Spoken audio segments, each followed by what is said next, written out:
Hey Falcons, Dr. Kelly here, along with Officer Mark Wogley, who's our school resource officer, and we're here to talk to you about an important message that we need to get to you and for you to be aware about regarding our students.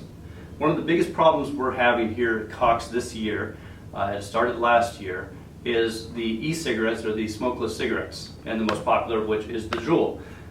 We are seeing a significant increase in the school discipline regarding this issue, and we are also seeing it not only at Cox but in all the city's schools across Virginia Beach as well as across the nation.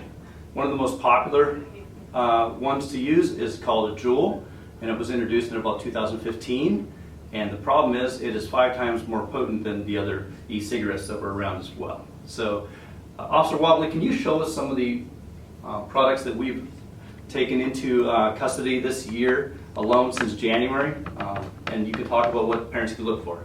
You can see these are just the Juuls and the e-cigarettes that we've taken since school came back January 2nd. Like Dr. Kelly said, the most popular one is the Juul. It looks like a USB drive and actually charges with a USB port. This little tab right here contains the same amount of nicotine as 10 packs of cigarettes. And it's just an ongoing problem that we've dealt with for the last couple of years, and it keeps getting more and more of a problem. There's also various other kinds that contain tabs or the vape juice. So they come in many different shapes, sizes, and actually some of the they call them dab pens actually contain THC or marijuana. We've actually had several students at First Colonial that have passed out and have had to be taken to the ER because smoking of the dabs. It's got to such a problem that we're starting to write tickets, not only at Cox High School, but high schools across the city. Judges are getting tired of it, and they're starting to make the student and the parent go to an awareness class along with 50 hours of community service. This is a real problem, and one of the biggest concerns is the fact that it is smokeless, it's scentless, it's easy to hide. Kids will even try and do it in class. They'll pretend they're working or cough and they can take a little hit off of their dab. The problem also is because they are so potent, students are getting highly addicted to these much quicker than they would cigarettes or even chew or anything like that.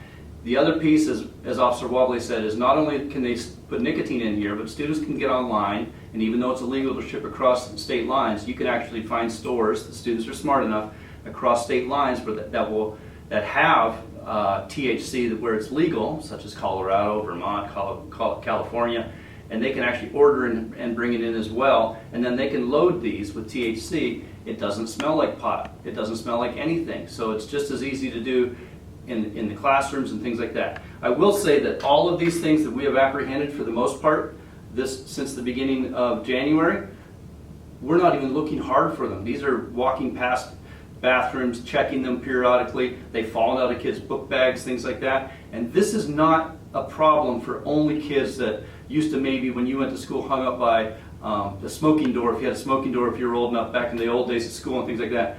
We're finding this on athletic teams, in the band, in theater. We're finding it every kid from every type of group that hangs out at the school. We're finding it across the board. So it's a real concern for us. We're trying to take action that we can, but Officer Wogley and I are just overwhelmed with the amount that we already have found, and we want you to be aware of it as well. The discipline also, including having to go to court, as Officer Wogley said, because of a ticket, the first offense is a 1-day in-school suspension. The second is a 5 days out of school, and the third offense is a long-term suspension.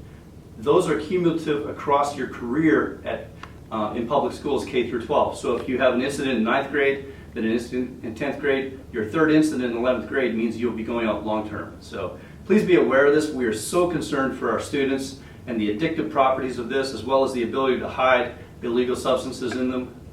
If you could help us out, we'd really appreciate it. Mark, closing thoughts? Just to give you an example, this school year we've probably confiscated close to $6,000 worth of e-cigarettes and e-cigarette products. And like I said, that's just in one school, so it is definitely a huge problem that we're running into. Thanks, Mark. Appreciate you being here. Please talk to your students, talk to your children about this. It is a big problem. Nicotine is being delivered in a way that it's never been delivered before. We're even seeing it advertised on TV now because they don't really regulate it yet. So you'll see Juul advertised on TV. Don't think it's harmless, because it's not. It's much more addictive than nicotine has been in the past, delivered through cigarettes and chew. Thanks for your time. Appreciate it, and have a great spring.